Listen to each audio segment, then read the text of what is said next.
Fala, turma do MotivaCast, tudo bem com vocês? Hoje estamos aqui nos estúdios da Intelidata em Brusque, recebendo o professor Júlio Frantes, que é aí o doutor da robótica que veio falar para nós um pouquinho desse universo. Professor Júlio, seja muito bem-vindo.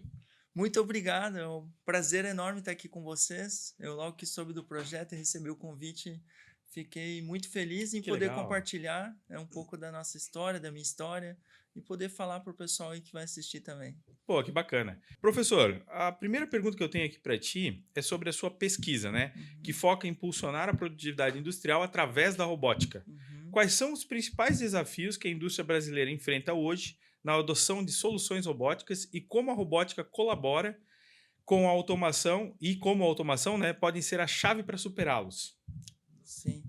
Não, então, Lucas, acho que tem que contar um pouco da minha história, porque ela vai relacionar muito com o que está acontecendo com a indústria do Brasil. Perfeito. Porque eu, quando decidi cursar engenharia mecânica, foi em 2000 e... Eu iniciei engenharia em 2005.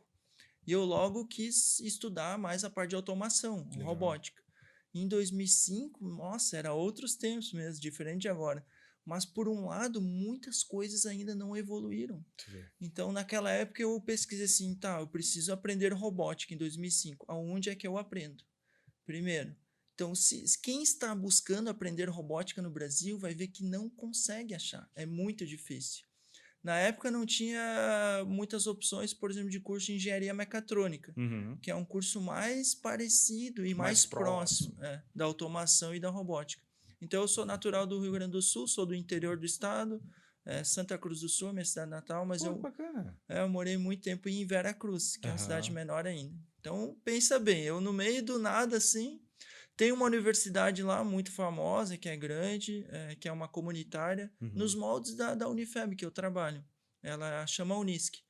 E aí, na época, eu estudei em escola pública a vida toda e, assim, tive um ensino bom, mas nada, a minha mente não foi planejada ou instruída a passar no vestibular. Uhum. Porque meus pais, eles tinham uma condição, mas ele falou: "Ó, se tu precisar estudar, a gente pode te ajudar, mas tu vai ter que te virar nos 30". Então, daí na época eu acabei fazendo alguns vestibulares e tinha só a opção de engenharia mecânica. Até fiz na Federal do Rio Grande do Sul vestibular, mas não passei, né, porque não é É fácil, né, puxado, né? é bem puxado. Se eu decidisse, estava no meu plano, não, eu vou fazer na Federal. Daí Aí, eu tinha que continuar estudando, né, fazer cursinho, né, ficar um, perfeito. 2 anos estudando, mas eu falei: "Não, eu não tinha o sonho de fazer na Federal", fiz na particular engenharia mecânica. Tá, Uhum. então vou chegar na resposta aqui. Claro, Mas não. quero chegar e dizer que realmente tem poucas opções de estudar robótica. Isso reflete muito para a indústria. Então, hoje, se tu vai precisar de um profissional na área de robótica, assim, eu consigo contar nos dedos as pessoas que trabalham profissionalmente, que instalam robô, que programam robô. Caraca. Então, aqui em Brusque, assim, tem 3 pessoas que fazem isso em Brusque. Nossa. Então aí começa a refletir na adoção. Uhum. Primeiro, a cultura, o ensino sobre robótica, até sobre inteligência artificial, que é uma coisa, né, que está mais no boom agora. A gente vai achar. Se tu precisar desenvolver algo com IA, tu vai ver aqui. É difícil achar profissional, né? Então, isso é um dos pontos, né, que eu enxergo como uma barreira muito grande da adoção de Enorme, robótica. Esse é um enorme. deles, né? Uhum. Tem mais E já coisas, né? começa assim daí, né? Já começa assim, é uma das primeiras barreiras, né? É igual, imagina, montar um estúdio de podcast aqui, quanta coisa, né, vocês precisaram para fazer e Muitos para, detalhes. né, e é uma tecnologia que a gente precisa dominar, né? Hoje dentro né, eu vou falar de Makerspace, né? Nós vamos falar sobre isso. Uhum. Uma das tecnologias que tem dentro do Makerspace digamos, assim, é um podcast, às vezes, um mini estúdio Pô, que legal. para que as pessoas na universidade já possam ter acesso a esse ambiente, já possam Legal. entender, saia Aham. dali já com uma visão, né, de como fazer um vídeo, como fazer, né, uma comunicação. Isso é Então, na verdade, o que a gente está falando aqui é que num primeiro momento, o grande investimento que talvez tenha que se fazer para superar isso aí é na capacitação, na é, preparação de profissionais, né? exatamente. A tecnologia, eu sempre falo, a tecnologia por si própria, ela não, ela é um meio, né? Sempre é um meio. Então, se nós coisas, se a gente colocar aqui um computador, né, ou colocar, sei lá, um robô aspirador de pó, a gente vai ter que fazer uma mini programação nele. A gente vai ter que ler o manual dele, entender, né? Sozinho ele não vai fazer. Então a tecnologia sempre é meio. E um outro gargalo é, com certeza, que a gente não produz, né, nada desse tipo de tecnologia. O Brasil não desenvolve tudo isso. importado. É tudo importado. Então, hoje as principais marcas do mundo da área de robótica, por muito tempo a Alemanha dominou, né? Então a Alemanha, os Estados Unidos, Canadá tem algumas marcas, Japão tem marcas, Dinamarca, né? Nós vamos falar depois de robótica colaborativa, mas agora a China está vindo com muita potência também. E a China são tecnologias extremamente modernas, robôs muito bons, com um custo de aquisição menor. Olha só. Então, para nós brasileiros, que hoje o empresário, o que ele busca? Retorno do investimento. Perfeito. Ele vai olhar, tá, e eu vou botar essa tecnologia aqui, e o que vai dar para mim de retorno? Então, ele vai olhar o payback, o ROI. Então, com a tecnologia da China, a gente está conseguindo reduzir o investimento inicial. Olha só. Porque hoje você sabe, né? Manter uma empresa é muito caro. É muito caro. Então, tudo que tu tiver tu tem que primeiro viabilizar, né? Então, essa é a primeira grande barreira que eu, quando vou atender, eu também tenho uma consultoria nessa área de robótica, então, quando eu vou atender uma empresa, primeiro é vencer a barreira cultural. Do CEO, né? Do chefe, do pessoal da engenharia, realmente falar assim, não, tá na hora de colocar um robô, nós vamos colocar. Mas agora a gente precisa entender. Daí eles vão passar por um processo de aprendizagem, que às vezes isso demora, cara. Demora um ano, às vezes. Essas curvas são longas, né? Demora às vezes mais de um ano. Daí eles vão visitar um fornecedor. Hoje os empresários de Brusque aqui também vão muito para a China, né? Vão para a Alemanha. Então eles vão visitar o fornecedor, vão conhecer a tecnologia, vão entender sobre isso. E daí depois de um ano e meio, eles vão começar a fazer o primeiro projeto. Bem legal. Eu queria aproveitar, já que a gente tocou agora em alguns países aí que fornecem esse tipo de tecnologia, né? Recentemente o professor apresentou uma garra robótica, né? Exato, na China. Tu poderia dar um pouquinho mais de detalhes sobre esse evento? Exatamente. Então, a minha área de pesquisa, e quando estava falando da história ali, eu cheguei depois eu busquei, né, fiz um mestrado, um doutorado na área de robótica, e um dos melhores lugares que eu encontrei no Brasil foi na Federal de Santa Catarina. Que legal. Na época, em 2013, eu me formei em 2011, e como eu trabalhei na particular, eu sempre atuei na indústria. E eu fiquei 2 anos na indústria, e depois falei, mas eu tenho que estudar robótica, eu tenho que fazer aquilo que eu quero. Até lá estavas no Rio Grande do Sul ainda. Eu estava no Rio Grande do Sul ainda. Então, daí para chegar lá que eu falei, então eu entrei no mestrado e lá realmente eu aprendi sobre robótica. E um dos tópicos que eu pesquisei era garras robóticas. Olha só. Porque num robô, a parte mais personalizável é uma garra. O robô, ele é um braço, ele copia o braço do ser humano, antropomórfico, e na ponta a gente precisa fazer algo para pegar o objeto, por exemplo, pegar o copo. Então, a parte da garra é aquilo que é mais personalizável. Então, eu estudei sobre o robô, é claro, eu aprendi a projetar um robô, a como fabricar ele, a como programar ele, tudo. Mas uma das linhas que eu trabalhei é projetar e construir garra robótica. Então, na Unifeb, atualmente eu sou coordenador de uma das linhas de pesquisa do curso de Engenharia Mecânica. Então, eu oriento TCCs. E um dos ex-alunos, que é o Richard, ele trabalhou comigo no desenvolvimento de uma sequência da minha tese de doutorado, que é projetar garras robóticas para manipular peças, digamos, que são, por exemplo, um moranguinho. Sensíveis. Sensíveis, Olha obrigado. Só, cara. Então, hoje a agricultura do Brasil é muito forte. A gente está olhando algumas tecnologias para trabalhar com automação na área de agricultura. Então, o moranguinho, por exemplo, se eu faço uma garra rígida, quando ele pegar, ele vai amassar o moranguinho.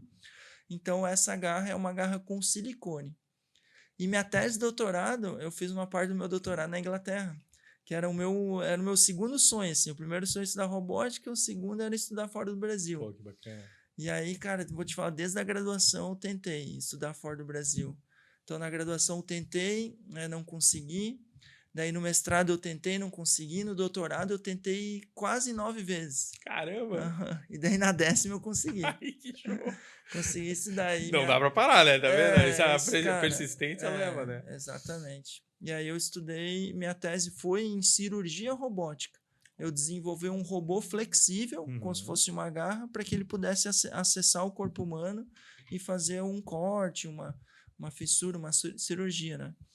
Então, eu trouxe esse conhecimento para a Unifeb e, junto com esse aluno, a gente desenvolveu essa garra para fazer uma aplicação, por exemplo, do moranguinho. Mas não só o moranguinho é um caso. Eu poderia pegar uma lâmpada, eu poderia pegar uma outra peça, né, Qualquer peça que tivesse mais sensibilidade. Então, eu fui apresentar esse trabalho. Eu também coordeno um projeto de pesquisa na Unifeb com recurso público, né, da Fundação de Amparo à Pesquisa do Estado de Santa Catarina, FAPESC. E através desse projeto eu consegui o recurso para fazer a viagem também, de apresentar o trabalho na China, né, de visitar o ecossistema da China, conhecer as universidades, conhecer as empresas. E eles são super avançados nessa questão de robótica? Nossa, demais, assim, a China foi uma das viagens, eu já viajei muito, assim, eu falo, graças ao meu estudo, ele abriu muitas portas para mim, porque eu vim do meio do nada mesmo, a minha família é praticamente uma família quase de agricultores, assim. Então, meu pai já viajou para fora do Brasil, mas minha mãe já é falecida, mas ela nunca saiu do Brasil. E eu sou daquela família, assim, que, por exemplo, quando eu falei que ia morar em Florianópolis, minha família, meu Deus, o que esse guri vai fazer em Florianópolis? Como que ele vai se virar em Florianópolis sozinho? Tu imagina, eu já tinha 27 anos. Caramba! Só que eu sou do interior, né? Sim. A família ali, minha avó falou, ai meu Deus. Meu pai chamou Osvino, né? Osvino, não deixa esse guri ir. O que vai acontecer com ele lá? Mas quem é do interior sabe como é que funciona as coisas. Assim. Então, cara, ali realmente por isso que eu falo, o estudo para mim, assim, foi tudo. Hoje, tudo que eu conquistei foi através do meu estudo mesmo, né? Que abriu portas. Eu não só para a China, mas eu fui para Dinamarca, para Alemanha, França, Itália, tudo participar de congressos, né? Ou fazer visitas em ecossistema, imersão, né? E agora eu fiquei curioso, né? Porque tu falando sobre isso, tu acabou pegando uma área de atuação, querendo ou não, super moderna, né? Sim, como é que tu tivesse a ideia de por que tu querias esse em específico? Robótica, né? Então, eu sempre gostei de tecnologia, desde pequeno, assim. Sempre gostei. Eu fui uma criança, assim, que, por exemplo, eu tinha meu avô era pedreiro e minha mãe era uma artesã, assim, a minha mãe era incrível, ela fazia crochê, ela tinha uma marcenaria em casa, a minha mãe, então ela fazia muitas tarefas manuais, e eu cresci com esse ambiente. Eu tinha uma marcenaria em casa, eu tinha uma máquina de solda em casa, um compressor. Olha só. Né? Então eu cresci, por exemplo, eu reformava minha bicicleta, então eu cresci com esse ambiente maker mesmo, de fazer, né? Então, eu trabalhava, às vezes, com meu avô em pintura, né? Mas eu sempre gostei de tecnologia. E aí, assim, uma das áreas realmente que quando olha na tecnologia robótica, já em 2000, quando eu estava lá em 2004, 2003, já se falava de robô e já tinha alguns robôs na indústria. Sim. E eu olhava aquilo assim, por exemplo, as indústrias que tem lá em Santa Cruz do Sul, que é a indústria de fumo, Philip Morris, Japanese Tobacco, essas empresas já tinham alguns braços robóticos. E eu tinha alguns tios, né, que trabalhavam nessa área. Então eu olhava aquilo e ficava fissurado, assim. Tu nossa, chegou a ter contato com... exato. Eu via algumas coisas. Legal. Assim, e aquilo ali me deixava fascinado em entender. Então eu sempre tive aquela curiosidade. Mas realmente foi muito difícil de conseguir um local para aprender sobre isso. É muito. Eu falo hoje, agora faz 3 semanas estava em São Paulo num evento de robótica da indústria, um evento da indústria mesmo. E aí tem um cara que trabalha para uma multinacional, que é a Schunk, que é uma grande empresa de robótica. E ele falou para mim, pô, Júlio, como que eu aprendo robótica? O cara que trabalha para a Schunk, que é uma das líderes mundial. Não sabe onde? Ele não sabe onde aprender sobre robótica no Brasil. Para ver como é escasso. Porque não tem, cara, não tem mesmo. Não tem escola. Isso é um gargalo mesmo. E aí a gente não consegue ter esse profissional que domina. Hoje já está mudando, porque o Senai ele fez um grande investimento em robótica.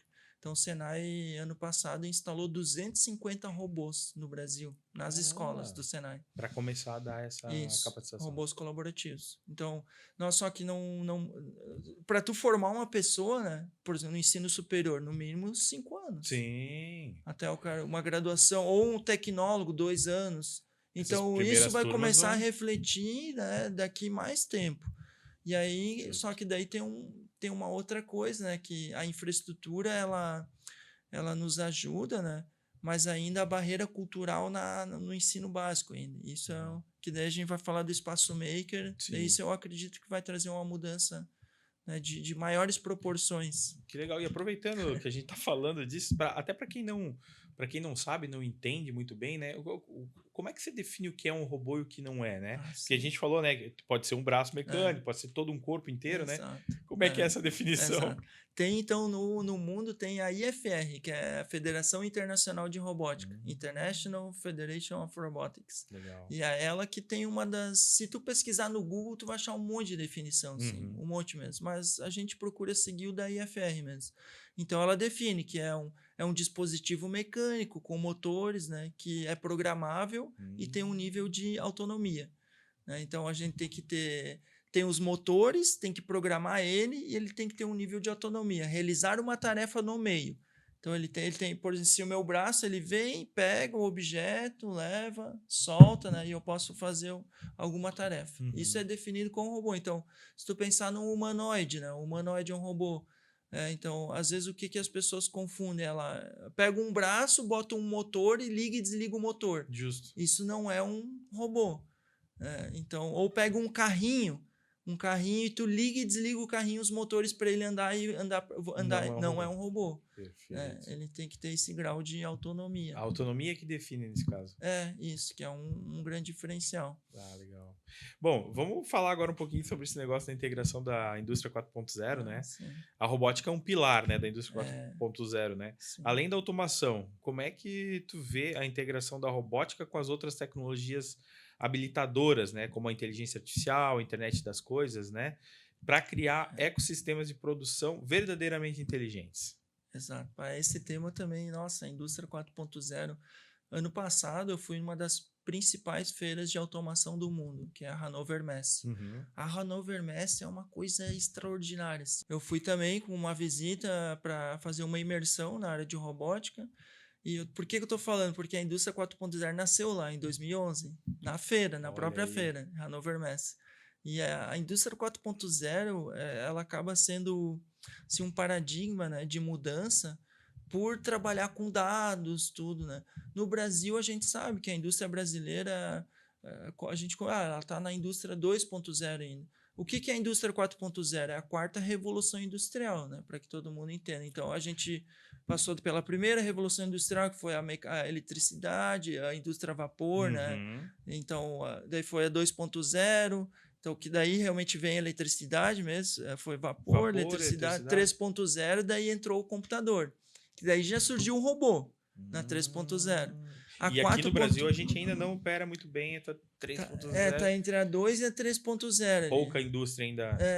Porque ainda realmente no Brasil a nossa cultura, né, é uma barreira, os investimentos, né, Uhum. hoje a empresa, o governo ele precisa facilitar os mecanismos para que a empresa consiga investir, Claro. né, porque isso vai gerar emprego e vai gerar renda, Uhum. não vai diminuir o emprego, porque Muda o tipo de mão de obra, mas continua tendo, né? continua tendo, mas aí tu precisa, para tu colocar tecnologias, né? Então, tu falou a inteligência artificial. A inteligência artificial, ela já é considerada uma tecnologia da indústria 5.0. Olha só.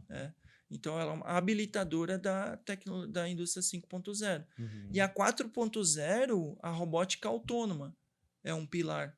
São 10 tecnologias. Para entender, Caramba. assim, indústria 4.0, você fala, se nós visitar uma empresa hoje, aqui em Brusque, por exemplo, uma empresa que tem tecnologias da 4.0, a ZM, a Zen, a Floriza, né, Tintura Eurofloriza, usa robôs autônomos, Uhum. tem os AMR autônomos, são incríveis, Que né? legal. Mas eu falo assim, ó, quão inserido aquela empresa está na indústria 4.0? A gente entra e verifica, tá? Ele usa Big Data, usa computação em nuvem, usa robôs autônomos, usa RFID, usa a realidade virtual, realidade aumentada, usa IoT. Então, se ele não está usando uma das tecnologias, ele Não pode. ou ele está deixando de ter uma certa eficiência. Uhum. Porque o que a IA faz para nós hoje? Eu brinco, né? Pô, parece que eu contratei 3 ou 4 pessoas para trabalhar comigo, Justo. porque ela me ajuda. É isso que a tecnologia faz no chão de fábrica. Ela ajuda a ter mais eficiência. Então, eu falo assim, cada uma das tecnologias é uma possibilidade da empresa aumentar a sua eficiência, reduzir custo. Então, isso o empresário ele tem que enxergar, né, como um campo de possibilidades, né? O que pode trazer. Então, é isso daí, só para finalizar aqui a tua pergunta da indústria 4.0, a gente já está vivendo quase a indústria 6.0 no mundo. Já estamos se transformando para mais uma revolução industrial. E as revoluções industriais, com o advento aí da tecnologia, a gente sabe que a gente vai ter tantas transformações que talvez a gente não vai nem sentir mais tanto. E um período de tempo mais curto, né? Exatamente. Então, nós estamos falando, a indústria 1.0, que foi realmente a mecanização, até a 2.0 deu em torno de 100 anos. Nossa. Da 2.0 para 3.0 deu em torno de 70 anos. Da 3.0 para 4.0 deu em torno de 30, 40 anos. Agora, da 4.0 para 5.0 deu 10 anos. Caramba. Então, a gente vai reduzir a 6.0, ó, já estamos falando em 5 anos, nem isso. É muito rápido. É E exponencial, normal, né? é a evolução do ser humano, É, né? A gente saiu lá das cavernas, né? E hoje estamos... Estamos aí no mundo automático. É isso aí. Muito bom, muito bacana. Vou mudar agora para a gente falar um pouquinho sobre educação e futuro, né? Aham. Eu fiquei sabendo que o professor é um entusiasta, né, É. dos maker spaces, né? Sim. Então eu queria saber de que forma esses espaços, né, de prototipagem, criação, estão revolucionando o ensino de engenharia e tecnologia e qual a importância de incentivar a cultura maker desde cedo. Essa é um tópico assim que eu sou apaixonado por isso. Eu sou apaixonado mesmo por dar aula, assim. Minha esposa brinca comigo que dentro da sala de aula pareço outra pessoa. Que legal, Mas é porque é aquele ambiente que ali eu vou dar tudo de mim, sabe? É diferente. Fora da sala de aula, eu sou um cara, às vezes, muito mais, assim, eu sou mais quieto, reservado. reservado, mas dentro ou no meu canal do YouTube já é bem diferente. Dá pra extravasar um pouco. E maker, cara, é uma coisa que eu sou realmente apaixonado. Mas por que eu sou apaixonado? Porque eu vi realmente a diferença que faz um espaço maker, principalmente na universidade, nas escolas. Eu falando, um dos lugares que eu estudei, eu consegui fazer meu doutorado de sanduíche, tudo com financiamento, né, do governo mesmo, que é Bolsa CAPES. Eu fui bolsista da CAPES, que é um dos... Hoje no Brasil nós temos a CAPES, CAPES, né, e o CNPq, e aí tem as fundações, né? Então, que dão esse apoio para quem realmente quer estudar e quer fazer, né? Mas é muito concorrido. Nossa, é muito difícil. Né?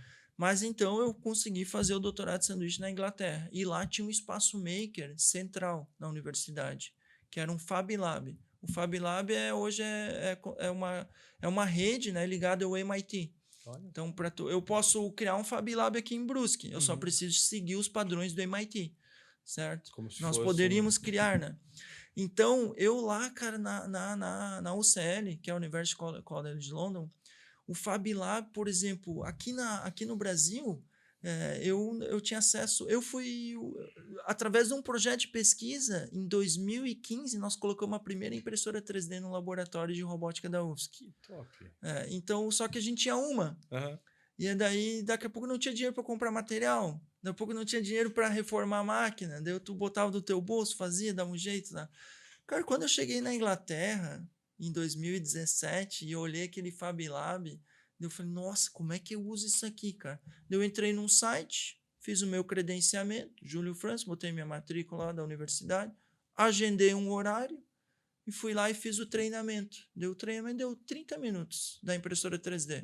Daí o técnico do laboratório falou, beleza, tu tá habilitado, agora tu pode usar. Eu falei, mas eu tenho que usar sob tua supervisão? Não, tu pode usar, Júlio. Tá livre? Sim, agora tu usa. Que loucura, cara, e aquilo ali, cara. sabe, sabe o que é eu conseguir desenvolver a minha pesquisa? Porque aqui no Brasil, a maior parte do tempo, eu ficava consertando as coisas. Nossa, porque não tem um técnico no Aham. laboratório. Então, eu tinha que largar minha tese de doutorado. Porra, eu fazendo um doutorado, eu tinha que largar para... E se eu não quisesse lá na Inglaterra prototipar, eu só enviava o arquivo pro técnico, que ele fazia para mim.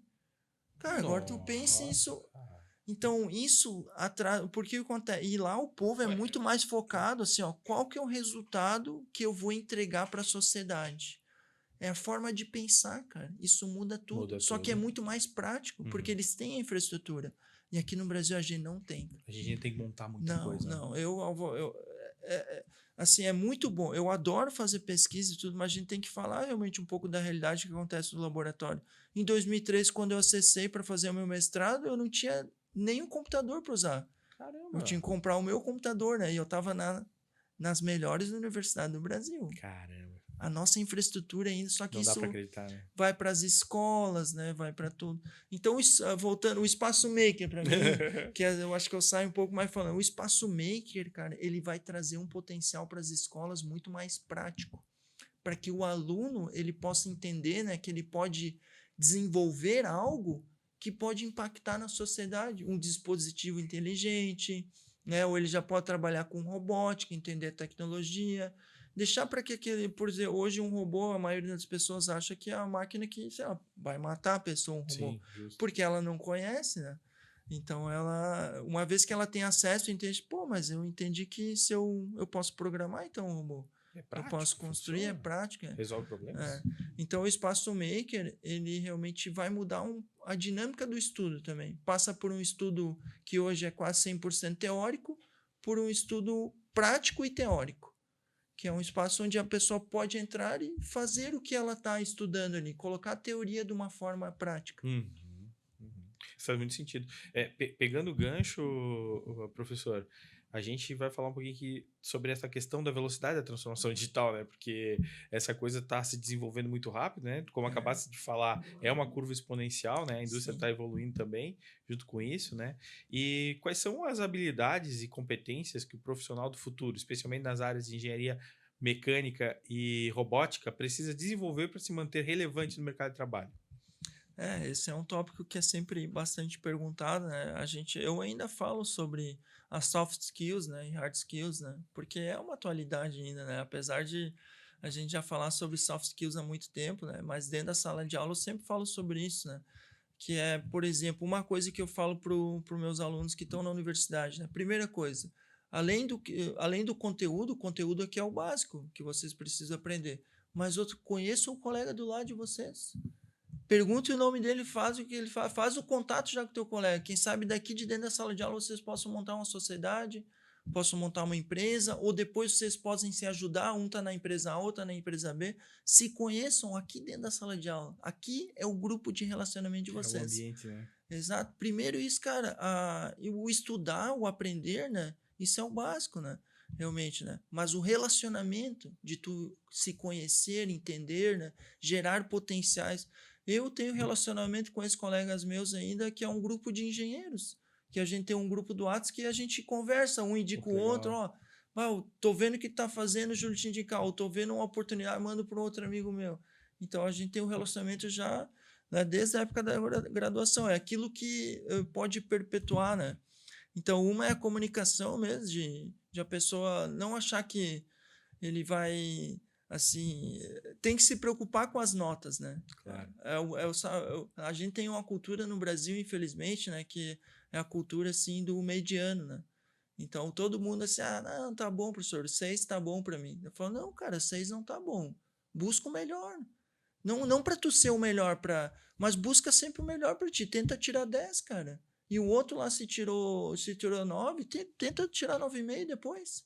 Mas não só para ter a nota, mas para tu te desenvolver, tentar sempre fazer o melhor, certo? Então, como eu falo, eu dou aula muito para engenharia mecânica. Vocês vão ser engenheiros, vocês têm que começar a pensar como engenheiros. Então, qual é o problema que vocês podem resolver para as pessoas? Porque as pessoas pagam para resolver problemas. Exato. A gente vai no dentista, vai no médico. Então, quando vocês começarem a pensar que vocês podem usar o conhecimento de vocês para ajudar as pessoas e, com isso, ganhar dinheiro, vocês vão ter tesão de aprender, né? Fala assim, pô, eu posso aprender a fazer esse cálculo ali, vou fazer um projeto aqui. E eu falo muitas vezes na sala de aula, cara, esse trabalhinho que tu tá fazendo aqui, ó, tem alguém que já paga 10 mil reais, cara. Porque a gente não tá estudando ali para para fazer sei lá o que a gente está Tem estudando para objetivo, ser né? engenheiro. Claro. Tô ensinando eles a fazer um projeto que eles possam comercializar, que eles possam implantar numa indústria, né? Melhorar, né? E aquilo ali vai abrir portas para eles. Então, eu acho que a habilidade que eu gostaria de promover é principalmente uma mudança de mentalidade. Porque não, cara, não adianta. O Brasil, assim, uma coisa que a gente está vendo, que é a cultura, parece que o cara entra, né, para fazer um ensino superior por fazer. Ele Como se não fosse só uma pode. obrigação, Uma né? obrigação, cara. Ele tem que estar ali, porque eu vou estudar para fisioterapia. Então, o que, que eu vou aprender que eu vou poder ajudar a sociedade? Certo? Não, não, eu tô ali porque eu quero tirar meu diploma e tá bom para mim. Não, 6 tá bom para mim. Não, cara. Não Vamos ser deveria o ser assim. melhor, né? Vamos mudar. E eu acho que muito isso vem da nossa base, né? Da forma de pensar, né?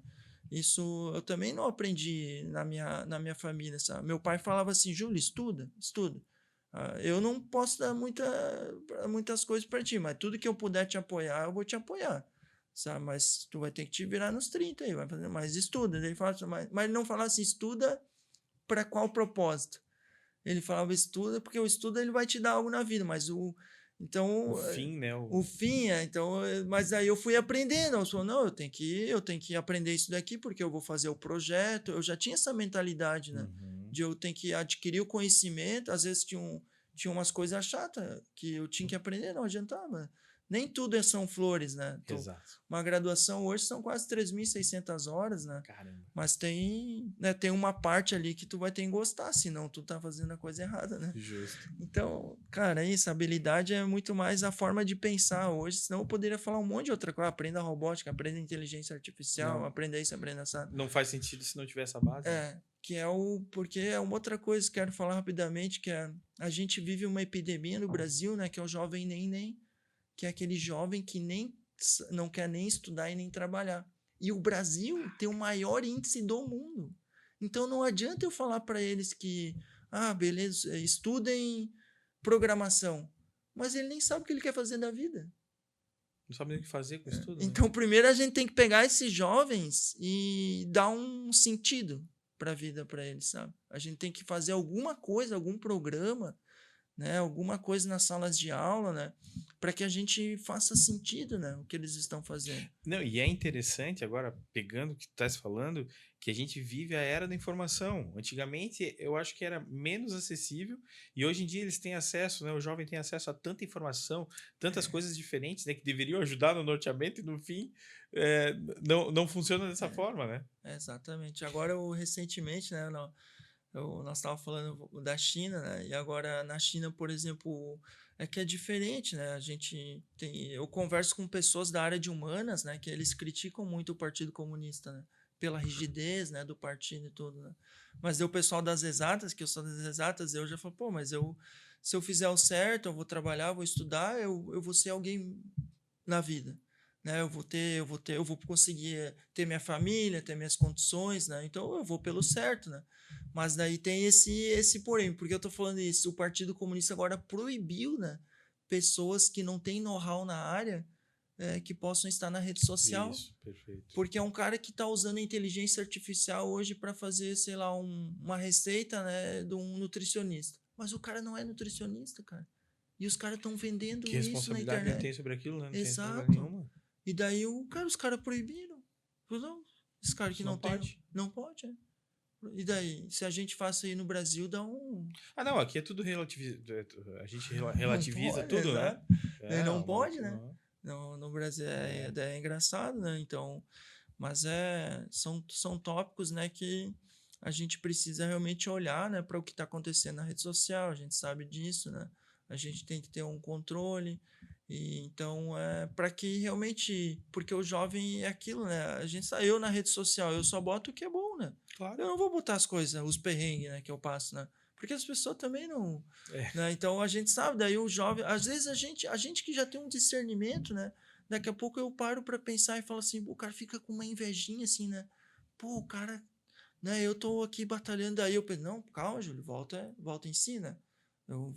Eu sei que eu vou ter que trabalhar muito, eu sei disso, eu tenho que trabalhar muito, muito, muito, muito mesmo para chegar lá na frente, daqui a 10 anos, e ter aquilo que eu quero hoje, né? Mas É o uma jovem não construção. sabe disso, né? Não tem essa Ele é noção. muito imediatista, né? E daí ele, né, o jovem tá entrando em depressão com 14 anos, 13 anos, né? Já tá tendo o burnout muito mais cedo que nós, Muito né? mais cedo, é Eu fui verdade. ter burnout, sei lá, com 30 anos, né? E depois eu me recuperei, né? E tudo, né?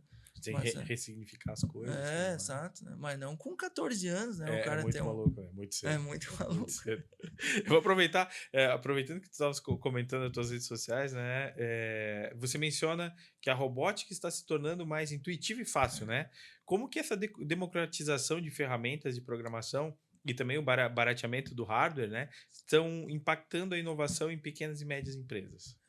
Então, isso é uma tecnologia. Ainda o investimento ele é muito alto, né, na parte de robótica. Se tu vai comprar um braço robótico, ele acaba sendo um custo maior.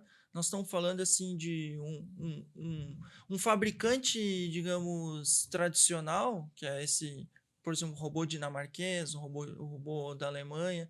Nós estamos falando de investimento aí de em torno de R$ 500.000 para tu instalar um braço robótico hoje. Caramba, É. Então, para uma pequena, uma média é muito. É muito. Mas é o que acontece? Hoje o governo tem mecanismos para subsidiar isso. Perfeito. Só que essa informação não chega no empresário, sabe? Não adianta, porque hoje a gente está vivendo, a gente está no final de outubro, né? Acabou de acontecer uma guerra civil aí no Brasil e a gente é isso que está dominando. E daqui a pouco vai dominar outra informação, então essa informação não chega.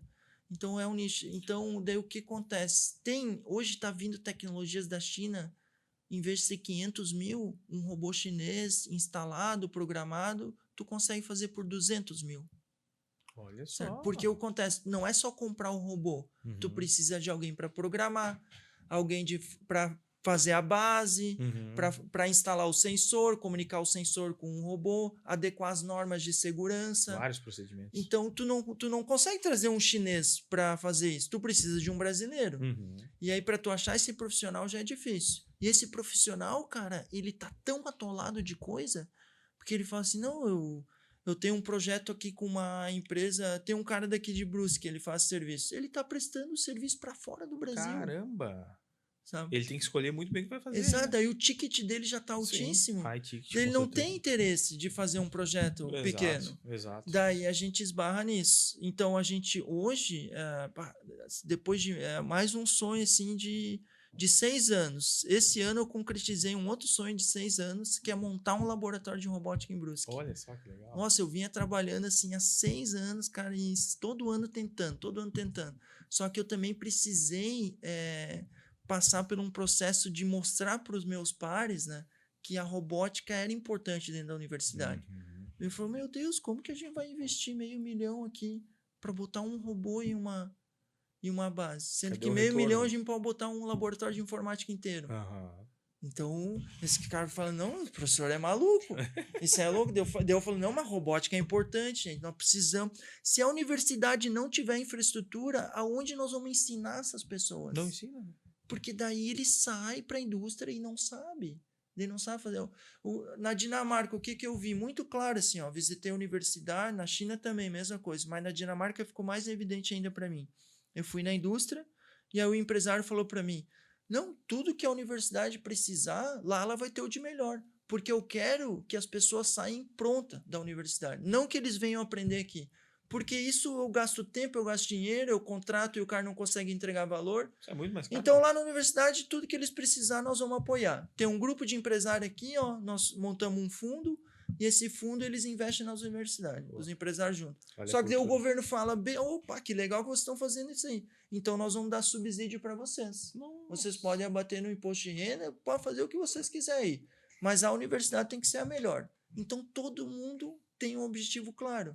A empresa ajuda a universidade, o governo ajuda a empresa e a empresa entrega o melhor dos profissionais para a indústria.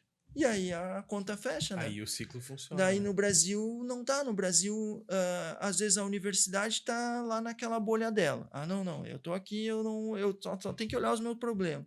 Daí o empresário está na bolha dele, o governo está na bolha dele. Não se conversam. Um não conversa com o outro. e aí nós não A conseguimos. gente não chega em lugar nenhum, fica patinando. É, Que exatamente. loucura. Mas daí agora tem, cara, tem um laboratório, nós temos um braço robótico industrial dessa empresa da Dinamarca, está integrado numa máquina, e hoje nós estamos prestes a fazer o primeiro projeto de cooperação com uma empresa de Brusque. Pô, que bacana. Exatamente. Que Isso legal, é um parabéns. sonho, sabe, realizado, que eu já queria, já estava há 6 anos trabalhando nisso, né? E vendo a Alemanha fazendo, vendo a Dinamarca, vendo a China fazendo, eu falo, meu Deus, cara, não acontece no Brasil, mas aconteceu. Olha só. Mas precisou de 6 anos, cara, para acontecer isso. Podia ser Ou muito seja, menos imagina tempo. o resultado que nós já teríamos se há 6 anos atrás essa cultura já tivesse, né, clara para Implantado. todo mundo. Verdade, verdade.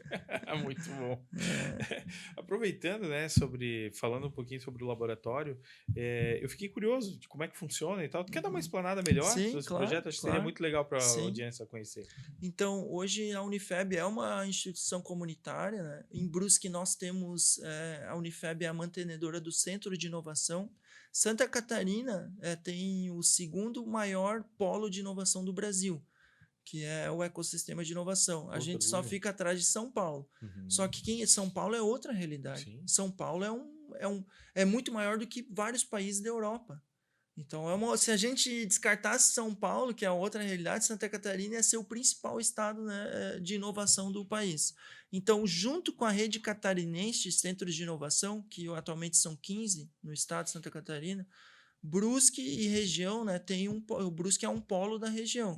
Então, atende 8 municípios. E hoje o centro ele não tem um CNPJ próprio, porque isso é uma história longa, teria que ser outro podcast, mas eu poderia contar. Deixa eu pro próximo, então. Mas resumindo, a Unifeb hoje é a mantenedora do centro, então a gente conseguiu dinheiro de recurso de subvenção econômica do governo do estado. Olha só. Então, por exemplo, eu sou o pesquisador, coordenador do projeto, eu escrevi um projeto de inovação para montar o laboratório de robótica IA, eu com mais o pessoal do centro, né? Então, hoje nós temos um escritório de projetos e a gente submeteu esse projeto na FAPESC e a gente ganhou um recurso, quase 750 mil reais. Poxa, que legal. Para montar um laboratório de robótica e inteligência artificial. Para quê? Formar, capacitar a mão de obra, certo? Fazer cooperação com a indústria, certo? E desenvolver soluções. Caramba. Então, a infraestrutura, hoje o que nós temos? Nós temos um braço robótico industrial, uma bancada, nós já integramos com um CNC para fazer operações automatizadas e nós estamos instalando um laboratório com um supercomputador para desenvolver soluções em inteligência artificial e robótica. No futuro, um curso para... Isso. Daí, agora, nós estamos montando o primeiro curso, que vai ser uma turma pequena. Então, nós estamos convidando alguns empresários da região para já participar essa primeira turma de formação. E aí, ano que vem, nós vamos oferecer mais turmas. Vai ter uma turma já mês que vem, agora, né, na virada de... Não, vai ser início de dezembro. Mas aí vai ser o nosso teste. Claro. E ano que vem a gente vai formar mais. Então a gente quer atuar como aquilo que a universidade, né, e um instituto de pesquisa, ou centro, né, eles devem fazer. Dar o suporte, né, para que a indústria possa crescer. Para que a gente possa gerar renda, né, gerar emprego e transformar realmente a realidade, né, das nossas empresas para a indústria 4.0. Com certeza. Né? Então, e agora, aproveitando para falar um pouquinho do curso, né? Essa próxima turma aí que vai abrir, como é que vai funcionar um pouco o esquema? Quem quiser, a dinâmica, quem quiser talvez até se inscrever, né? A turma de dezembro, como eu falei, é uma turma piloto. Sim. Essa a gente não abriu ainda para toda a comunidade ela. Porque realmente o robô está sendo instalado. Então, agora eu estou fazendo o primeiro trabalho de conclusão de curso, tem um aluno desenvolvendo, e é engraçado porque o cara é genial, assim, esse meu aluno. Ele é muito dedicado, ele está toda noite ali fazendo. Ele já está 2 semanas, todas as noites, ele trabalha durante o dia, né? E durante a noite ele está ali no robô, todo dia. E daí, a semana passada, ele falou, pô, mas tá dando um problema. Eu falei, mas claro que vai dar problema. Isso não é fácil, é robótica. Que mais vai dar problema, né? Eu falei, cara, isso é a vida real, não? Ele falou, mas... Eu falei, não, eu vou aí te ajudar, calma. Espera e deixa tudo como é que tá. Amanhã eu vou aí te ajudar. Daí, quase toda noite eu tô lá ajudando ele. Então, isso Olha o nível, né? exato, assim, não é tão fácil assim, é difícil mesmo, Complexidade só da que coisa. precisa, né, de formação. Então, essa primeira turma nós vamos fazer a primeira formação para testar o material, né, ver se ele está sendo compreensível ou não. E aí, a partir de março, a gente já deve divulgar nas redes sociais do centro Que e bacana. no site da Unifeb, Poxa, bacana. já para rodar uma segunda turma daí. Uhum. Então, quem quiser e tiver interessado em aprender sobre robótica industrial, é robótica industrial mesmo. Então, dá para seguir a rede social do centro, né, o Inova em Brusque, e também seguir também ou a minha rede social, né, Doutor da Ah, Robótica, e perfeito. tudo. E aqui a gente vai deixar todos os E o links da descrição. O MotivaCast MotivaCast também. vai apoiar aí essa. Obrigado, Com obrigado. certeza. Vamos partir agora então para o futuro, né? Agora Ah, tem uma pergunta bem bacana aqui, né? Olhando para os próximos 5 a 10 anos, né, professor Júlio? Qual é a tendência mais disruptiva na área de robótica que o público deve acompanhar de perto, né? E quais são os seus próximos grandes projetos e focos de pesquisa? legal. Então, falando em futuro, assim, a robótica a gente sabe, ela está evoluindo muito rápido em função da inteligência artificial. Ontem mesmo eu postei eu fiz um stories de um robô humanoide, que é um robô humanoide da 1x Technology. É uma empresa já bem renomada, assim, ela já, digamos, não é uma startup que nasceu ontem, ela é um robô humanoide para fazer serviço dentro de casa. Uhum. Então, é um assistente, né? Só que o que acontece? Como eu sou, né, doutor em robótica, primeiro também me impacta. Eu olho o robô, por exemplo, pegando uma panela suja e botando na máquina de lavar louça. Pô, isso é maravilhoso, né? Eu tô em casa lá, uma das tecnologias que eu comprei recentemente, que eu me dei de presente, né, é uma máquina de lavar louça. Uhum. Pô, máquina de lavar louça é uma coisa incrível, cara. Eu não preciso mais lavar a louça lá. Eu sujo a louça e boto lá na máquina. Só que eu ainda tenho que botar na máquina e tirar. Agora, se eu conseguir botar um robô que faça isso para mim, Caramba. porque daí a gente sabe, eu vou estar lá, eu posso sair para ir para academia, eu posso me divertir. E ele resolve. E ele resolve a coisa. Só que essa não é a realidade hoje ainda. A 1x, ela fez uma coisa que eu não gosto muito, que a gente sabe o que acontece, né? Fizeram marketing. Uhum. Como que o robô está funcionando hoje, o humanoide da 1x? Tem uma pessoa operando ele. Mais de 90% das tarefas que eles mostraram no vídeo, que foi postado essa semana, Não é é autônomo. uma pessoa que está operando o robô. Ele não é autônomo. Entendi. Daí eles fizeram uma pré-ordem para vender o robô para ser entregue ano que vem, Nossa. em cima daquele vídeo. E as pessoas que não sabem disso, Acham que é autônomo. então, Caramba. mas eu sei Não. que vai chegar nisso. Aham. Mas eu não posso te falar que vai ser ano que vem, ou vai ser daqui a 2 anos. Perfeito.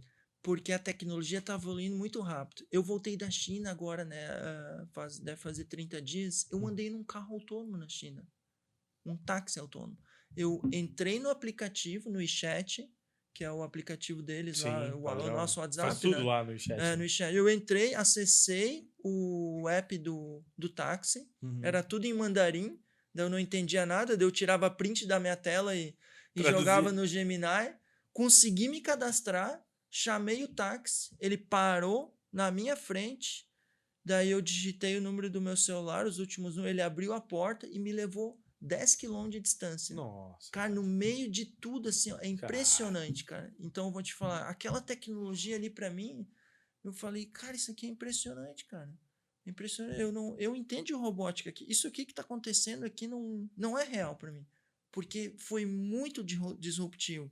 Aquilo que eles estão fazendo ali em Shenzhen, de tu andar com um carro autônomo no meio do trânsito, pessoa passou um cara de bicicleta do lado, tinha um carro com o pneu furado e ele desviou.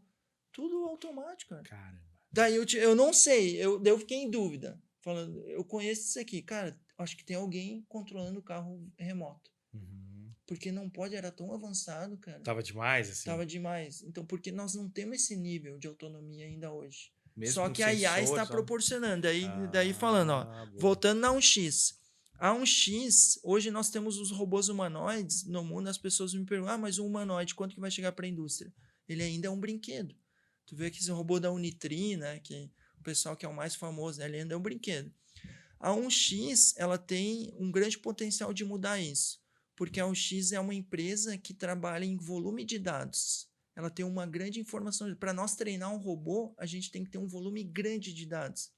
E a 1x tem um robô anterior que eles já comercializaram muito, que tá no, por exemplo, tu consegue botar um robô aqui no podcast. Ele vai te servir um café, ele vai te servir uma água, Pô, que legal. ele serve. Alguém tem que botar em cima dele o cafezinho, ele vai levar o café. Perfeito. Só que nesse trajeto, a 1x está captando dados na base dela. Então ela tem muitos robôs instalados já no mundo e está captando esse volume de dados. E agora ele está usando a inteligência artificial da OpenAI para treinar esse novo robô dela Legal. com esse volume de dados. Então é uma das únicas empresas que tem esse volume de dados. Então ela, eu imagino que sim, ela vai conseguir usar agora algoritmos de machine learning, de aprendizado de máquina, para treinar esse humanoide dela para que ele vire autônomo. A promessa deles é até ano que vem. Entendi. Por isso promessa, né? Por isso promessa. Pô, professor Júlio, que conversa boa, hein? Poxa eu acho que nós vida. podíamos ficar aqui mais algumas Nossa. horas falando, né? Muito bom, um assunto, né, que gera bastante curiosidade para quem não conhece, né? Mas eu vou fazer agora uma pergunta final aqui, né? Para aqueles que se sentem intimidados pela tecnologia ou que pensam em seguir carreira na área, né? Qual é a principal mensagem que o doutor da robótica gostaria de deixar? Legal, obrigado, Lucas. Então, eu, assim, ultimamente tenho falado muito sobre isso, né? E falo também na sala de aula, né? Que o estudo realmente abriu portas para mim. Então, eu já viajei para vários locais no mundo, justamente pelo meu estudo mesmo, pelo que eu fiz, né? E eu sei que, além disso, eu estou conseguindo impactar com o meu conhecimento dentro da sala de aula, em pessoas, fazendo projetos reais mesmo. Né? Então eu falo para todo mundo, não deixem, né, achar que o estudo ele não é uma prioridade. Né? Tem muita coisa hoje na rede social, e as pessoas estão falando muita coisa, né, e estão desvalorizando o estudo. Então o estudo ele é muito importante, mas tem que ter um estudo com propósito, não apenas por estudar. Tem que colocar um propósito de vida. Qual é o meu objetivo de vida? Qual é o meu estudo? O que eu preciso fazer, né? Eu vou estudar isso daqui para fazer o que com ele? Aí sim, nós vamos transformar a nossa sociedade. Então fala, estudem, podem estudar, estudem muito, que o estudo abre portas. Eu tenho o meu exemplo é esse, sabe? Então a minha mensagem é essa, né? Estudem com propósito. Muito boa a mensagem. Professor Júlio, muito obrigado por participar, obrigado pelo teu tempo, né? Por estar aqui conosco, cara, foi uma satisfação tremenda e tomara que a gente possa voltar aí para falar de mais coisas no futuro. Obrigado, eu que agradeço o convite, foi um prazer, Lucas. Hoje falamos com o professor Júlio Frantz. Pessoal, até o próximo episódio. Valeu!